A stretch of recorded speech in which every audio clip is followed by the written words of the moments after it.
So ano, Bobby, hindi mo pa rin ba nasabi? Kala ba naman namin, uuwi ka na may boyfriend ulit?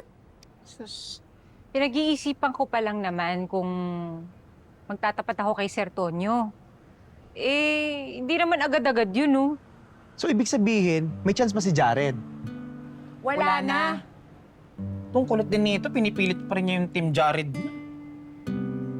Pero alam nyo, naramdaman ko yung lungkot ni Sir Tonyo. Guilty nga ako eh. Kasi inuna ko pa yung pride ko imbis na ayusin ko ano yung nasimula naming dalawa. Well, tomorrow is another day. So ano, samahan ka namin bukas? Saan? Sa presinto. Bakit? Di sasamahan ka namin magtapat kay Sir Tonyo. Mga baliw ba kayo? Hindi na, no? Di ba nga may kasabihan? The third time is the charm. Hindi totoo yun, no? Third time? Diyos ko, hindi nga lang yata 3 beses namin sinubukan ni Tonyo. O ano, may nangyari ba? Wala, di ba? Ay, sumasakit ang ulo ko. Bukas ko na nga ito iisipin. Third time is your charm. Kasi may pag-ganong-ganong ka pa eh. Ano ba ibig sabihin nun? Ano ba ibig sabihin nun? Ewan ko sa'yo. Bok, ano?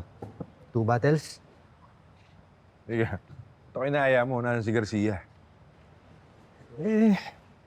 Nagatid kay Selena sa airport. Tatagalan pa yun. Sige, ano bang meron na tagaya ka? Hindi ka na uminom ah. Wala, na-miss ko lang. Si Enriquez yan, no?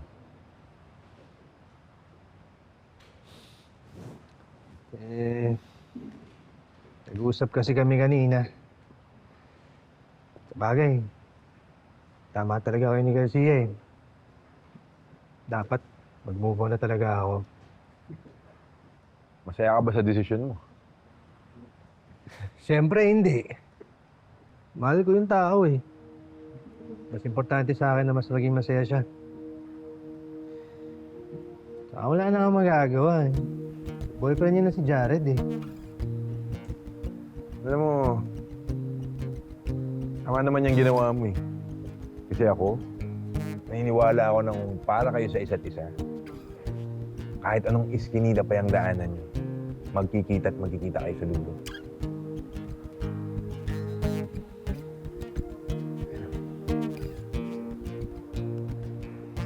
Ano, 2 bottles? Sige, tapusin ko lang to. Pero kumain na lang tayo, mas masaya yun. Sige.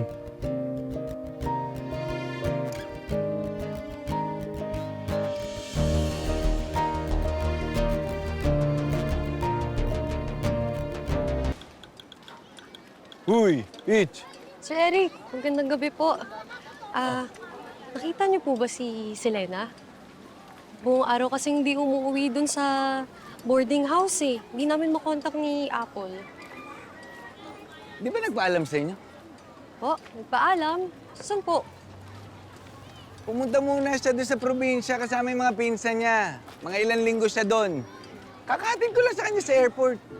Ganun? Di ba lang nagsabi sa amin? Biglaan lang kasi. Ako nga, sinasama niya doon kaya lang di ako pinayagan mag-leave eh. Sabi ko sa kanya, kapag pinayagan ako, susunod ako. Ah. Sige, Sir Eric.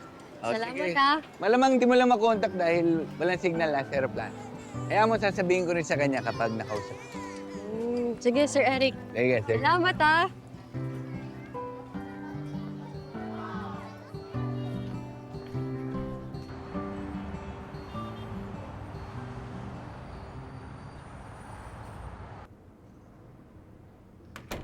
La, alis na po ako. Bobby, ano? Nasabi mo na kay Tonyo? Ano, bumawi ka na kay Jared?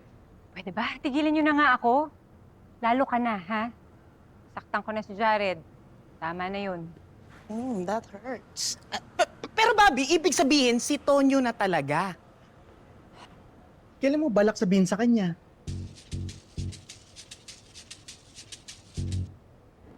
Pag may binigay na na sa yung universe. Ikaw. Tigil-tigilan mo na yung kaka-Jared mo. Elbow na siya. Tonyo pa rin.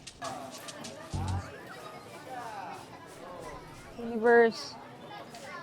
Please, bigyan mo na ako ng sign kung dapat bang umamin ako kay Sir Tonyo.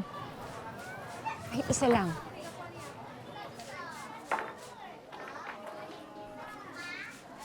Alam mo, Mare, nasolve lahat ng problema pagkatapos ko aminin sa asawa ko lahat. Sabi ko naman sa'yo, Mari, kailangan mo lang magsabi ng totoo. Naku, buti talaga inamin ko. Ang bilis, ah. Saan ba lang yan? Grabe yung napanood ko, pre. Pinatay. Kasi hindi umamin siya nararamdaman. Talaga, pre? Grabe naman yan. Oo nga, pre. Dapat talaga pag may mga ganyan, inaamin na eh. Huwag na yung itatago pa. Tignan mo, napatay tuloy siya. Oo nga, kawawa naman. Grabe ka. Pinatay agad. Isa na lang talaga, amin ako. Ma'am Bobby! Uy, Chef Abby! Kamusta ka? Tagal natin din nagkita, ah. Oo nga eh. Umuwi kasi ako ng probinsya kasi may inasikaso ako. Baka gusto mong umorder ng paninda ko para sa Noche Buena? Ano ba yan? Bouquet ng lumpia. Tsaka nagpapa-order rin ako ng buko.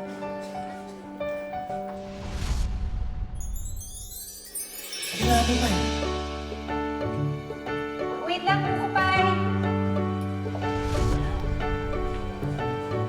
Ano man babigay mo?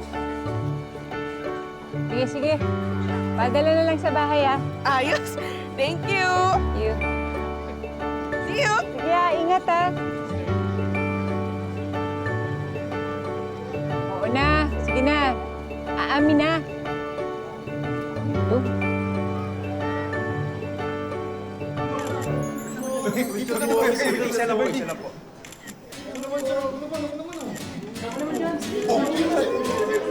Si Miss Liberty Sandoval.